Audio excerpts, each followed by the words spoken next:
జాతీయ దర్యాప్తు సంస్థ ఎన్ఐఏ అధికారులు విజయవాడలో మెరుపు సోదాలు చేపట్టారు. నేడు బుధవారం తెల్లవారుజాము నుంచే ఎన్ఐఏ బృందాలు విస్తృతంగా తనిఖీలు నిర్వహిస్తున్నాయి.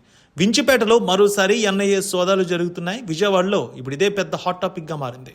ఈరోజు ఉదయం నుంచి వించిపేట గాంధీ బొమ్మ సెంటర్లోని ఒక ఇంట్లో జాతీయ దర్యాప్తు బృందం ఎన్ఐఏ తనిఖీలు కొనసాగుతున్నాయి. వించిపేట ప్రాంతంలో ఉగ్రవాద అనుమానితుల ఇళ్లలో సోదాలు నిర్వహించడం ఇది మూడోసారి. ఈ ఏడాది మార్చి మే నెలలో సోదాలు జరిపి నలుగురిని అరెస్ట్ చేసిన విషయం తెలిసిందే. ఆన్లైన్లో ఉగ్రవాద నెట్వర్క్ను విస్తరింపచేస్తున్నారనే సమాచారంతో ఎన్ఐఏ రంగంలోకి దిగి సోదాలు నిర్వహించింది.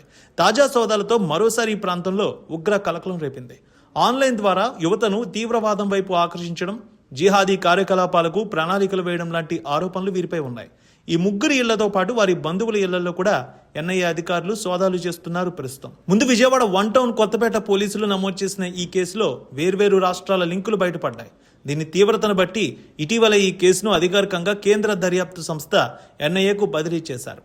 అప్పటి నుంచి ఈ ఆన్లైన్ నెట్వర్క్పై అధికారులు పూర్తి నిఘా పెట్టారు. ఇప్పటికే అరెస్టైన ఈ ముగ్గురు నిందితులకు నగరంలో లేదా ఇతర ప్రాంతాల్లో మరికొందరితో ఏమైనా రహస్య సంబంధాలు ఉన్నాయనే కోణంలో కూడా అధికారులు ఆరా తీస్తున్నారు. డిజిటల్ పరికరాలు, సోషల్ మీడియా ఖాతాలు, ఏవైనా అనుమానాస్పద పత్రాలు దొరుకుతాయేమోనని ఇళ్లలో ప్రతి అంగుళాన్ని అధికారులు తనిఖీ చేస్తున్నారు. ఒక్కసారిగా ఎన్ఐఏ బృందాలు ఇలా తనిఖీలు చేస్తూ కనిపించడంతో స్థానికులు కూడా ఏమవుతుందని షాక్ అయ్యారు. విజయవాడకు చెందిన మహమ్మద్ డానిష్, సుహైల్ బెగ్, మహమ్మద్ రహంతుల్లా వీరిని అరెస్ట్ చేశారు పోలీసులు. ఈ ముగ్గురికి మరెవరితో అయినా సంబంధాలు ఉన్నాయా? ఇతర రాష్ట్రాల్లో వీరు ఎవరితో మాట్లాడుతున్నారు?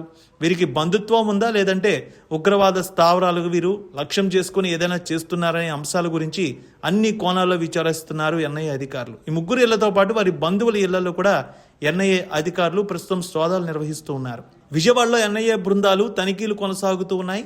ఇప్పటికే ముగ్గురికి సంబంధించిన ఇళ్లలో వరుసగా సోదాలు అయితే చేస్తూ ఉన్నారు అధికారులు.